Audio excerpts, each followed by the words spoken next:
Hello friend, forever story में आप लोगों का स्वागत है। पिछले पार्ट में आप लोगों ने सुना कि शीतल हैरानी से नीलू से पूछती है कि तुम्हें मेरी कही हुई बातें याद थी। नीलू कहती है मुझे तुम्हारी कही हर बात याद रहती है। अच्छा चलो छोड़ो ये सारी बातें।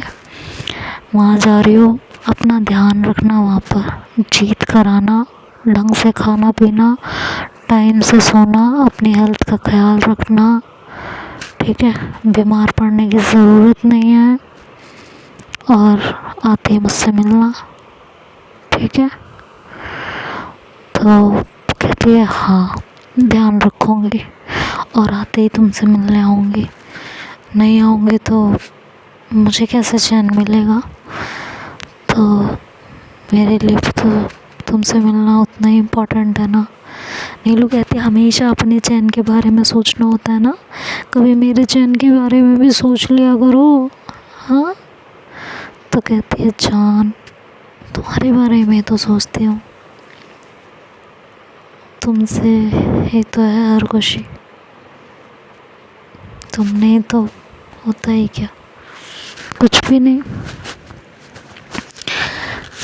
और दोनों एक दूसरे को ऐसे ही साइड हक करते हैं और फिर वहाँ से अपने अपने घर के लिए निकल जाते हैं। अगले दिन शीतल टूर्नामेंट खेलने के लिए चली जाती है। इधर पहले ही दिन नीलू का बुरा हाल होने लगता है। वो स्कूल आती है, स्टैंड पे साइकिल खड़ी करती है तो शीतल की याद आती है। पीछे से उसे कोई आवाज़ लगाता है तो उसे लगता है जैसे शीतल ने आवाज़ लगाई। वो पीछे मुड़कर कहती है हाय शीतल, तभी वहाँ कोई और होता है।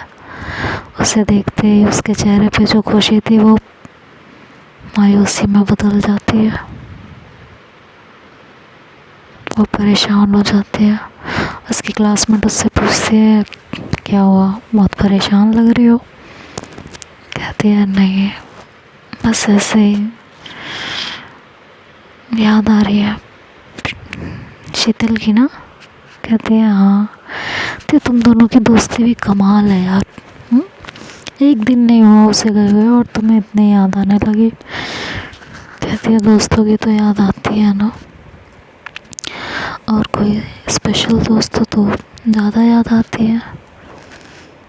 तो कहती है अच्छा चले क्लास में। वो उसे क्लास में लेके जाती है। शीतल का ना क्लास में मन लग रहा होता है ना ग्राउंड में मन लग रहा होता है। उसका एक दिन काटना भारी पड़ रहा होता है। वो बैठे बैठे सोच रही होती है यार यहाँ एक दिन नहीं कट रहा और एक हफ्ता कैसे निकलेगा, फिर तो सूख के कांटा हो जाऊंगी अगर यही हाल रहा मेरा तो।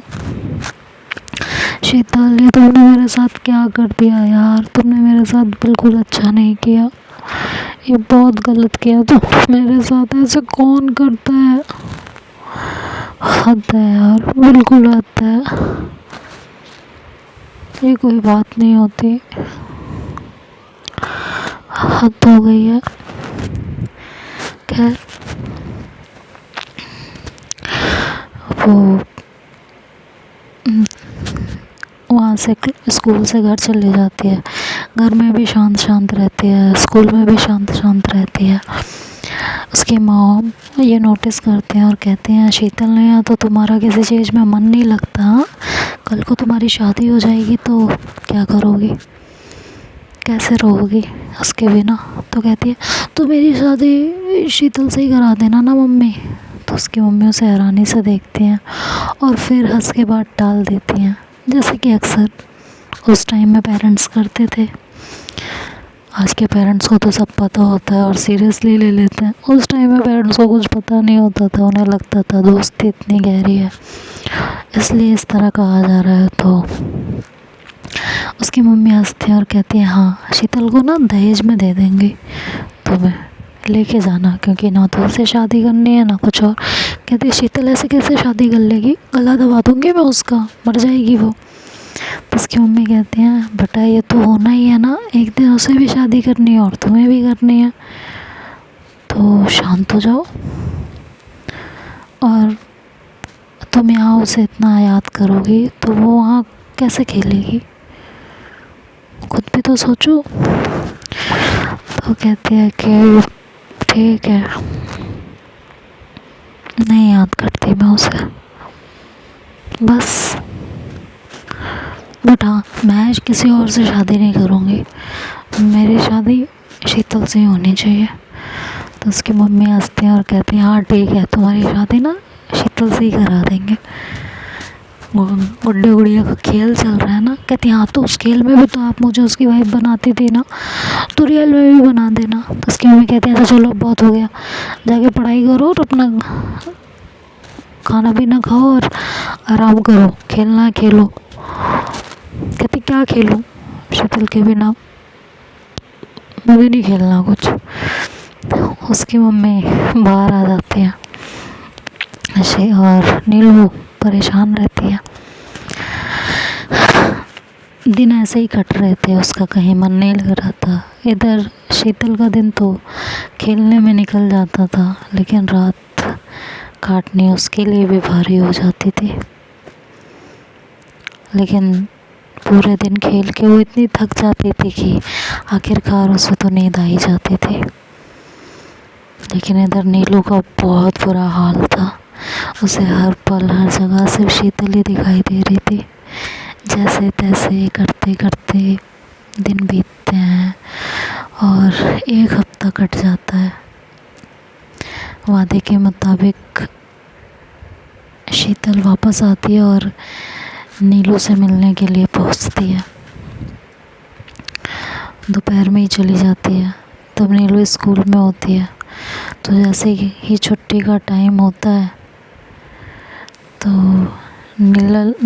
शीतल जो है बहाना बनाती है, कहती है कि मैं नीलू के घर जा रही हूँ। तो उसकी मम्मी कहती है कि क्यों?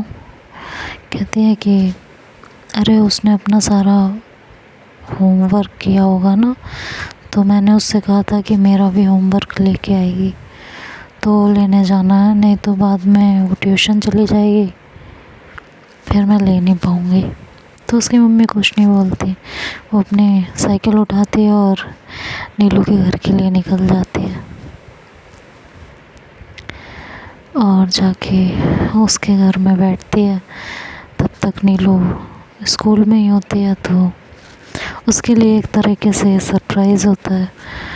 तब तक वो अपनी मौसी से बात करती है, टूर्नामेंट की, खेल की, वहाँ के लोगों की, वहाँ की हर चीज़ के बारे में बता रही होती है। नीलू की मम्मी कहते हैं इधर नीलू पागल हो रही थी तुम्हारे लिए, उसका मन ही नहीं लग रहा था किसी चीज़ में तुम्हारे बिना, तुम दोनों की दोस्ती बिना हद है। तो शीतल के चेहरे पे मुस्कान आ जाती है। इधर नीलू जब आती है, डोरबेल बजाती है, उसकी मॉम दरवाज़ा खोलती है। वो जैसे ही अंदर घुसती है, देखती है कि शीतल वहाँ बैठी हुई होती है। नीलू का मतलब उसे इतनी खुशी मिलती है, उसका मन करता है कि वो जाके अभी शीतल को गले से लगा ले, लेकिन दोनों ही एक दूसरे को आंखों ही आंखों में देखते हैं और इशारा करते हैं और खुद को किसी तरह रोकते हैं एक दूसरे को गले लगाने से। सब लोग वहीं बैठकर बातें कर रहे होते हैं, तो दोनों के पास कोई चांस नहीं होता, दोनों आंखों ही आंखों में इशारा करते हैं और एक दूसरे को अपनी बातें समझाने की कोशिश कर रहे होते हैं। वहाँ पे बैठे बैठे नीलू पूछती है कि कब आई? शीतल कहती है कि कुछ घंटे पहले। तो उसकी मम्मी कहती हैं नीलू की कि जाओ नहाओ, कपड़े बदलो। काफ़ी देर से वो कह रही होती हैं, तो नीलू भी कपड़े बदलने चली जाती है। और इधर शीतल थोड़ी देर बातें करती रहती है नीलू की मम्मी से।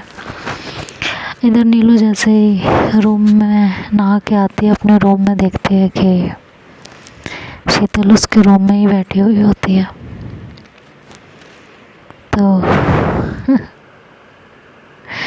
नीलू पूछती तुम यहाँ कैसे आई? तो कहती है कि मैंने मौसी से कह दिया मुझे होमवर्क देखना है, तो इस बहाने से चली आई, समझी? कहती है अरे तुम कमरे में आई, दरवाज़ा बंद किया, मुझे पता ही नहीं चला।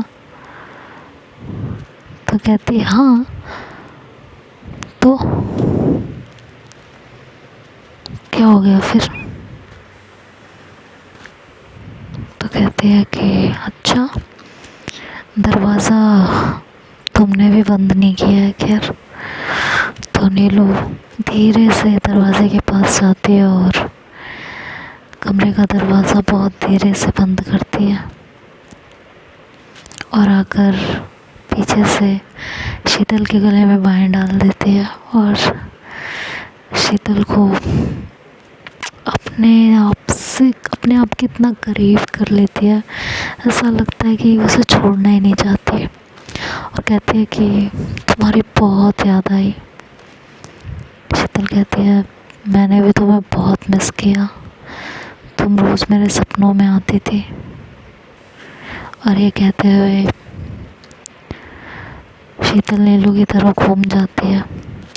नीलू अभी नहा कर आई होती है तो शीतल को उसका टच, उसका स्पर्श ठंडा ठंडा लग रहा होता है और काफ़ी अच्छा लग रहा होता है। दोनों ने एक दूसरे को अपनी बाहों में ले रखा था, दोनों की आंखें बंद थी, दोनों एक दूसरे को महसूस कर रहे थे। बहुत टाइम बाद जो मिले थे, दोनों ने एक दूसरे को अपनी बाहों में इस तरह जकड़ा हुआ था कि हवा भी उनके दरमियाँ होके ना गुजरे। दोनों के दिल एक ताल में धड़क रहे थे और धीरे धीरे धड़कन तेज हो रही थी। जैसे जैसे धड़कन बढ़ रही थी वैसे वैसे बाहों की जकड़न भी। शीतल ने अपने सिर को नीलू के कंधे से उठाया और उसके माथे को चूम लिया और फिर उसके दोनों गालों को, फिर उसके नाक को और फिर एक छोटा सा चुम्बन उसके होठों पर कर दिया।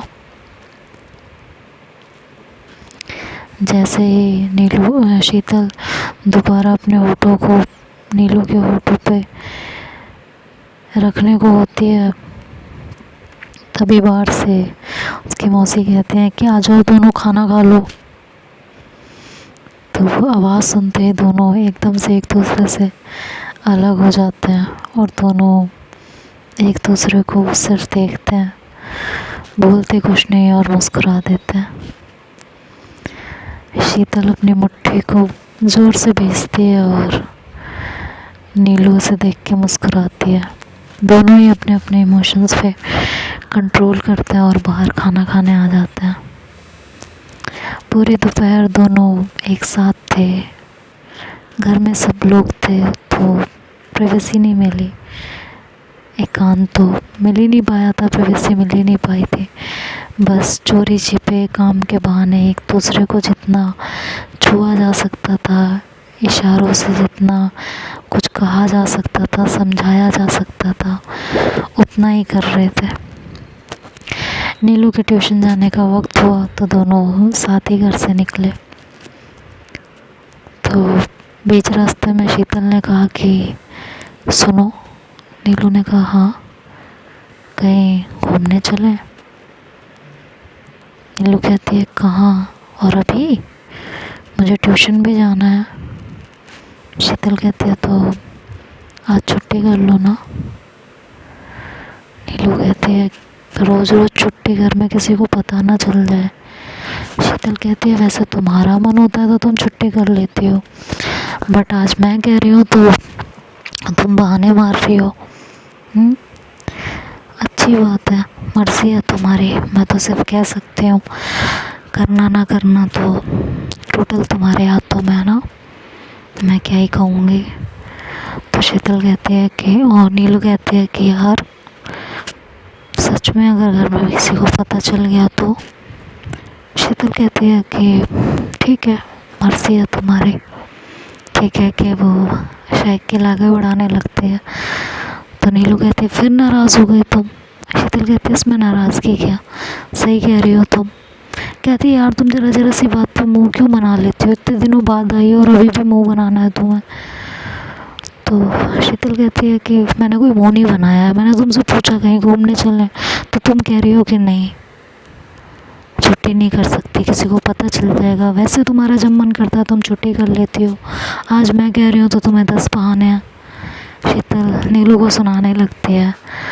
तो आगे क्या होगा, नीलू शीतल की बात मानेगी कि नहीं मानेगी इस बार, क्योंकि इस बार उसे सच में बहुत डर लग रहा है कि कहीं उसकी मॉम को पता ना चल जाए। तो आगे क्या होगा ये नेक्स्ट पार्ट में सुनेंगे। तब तक के लिए बाय बाय, टेक केयर।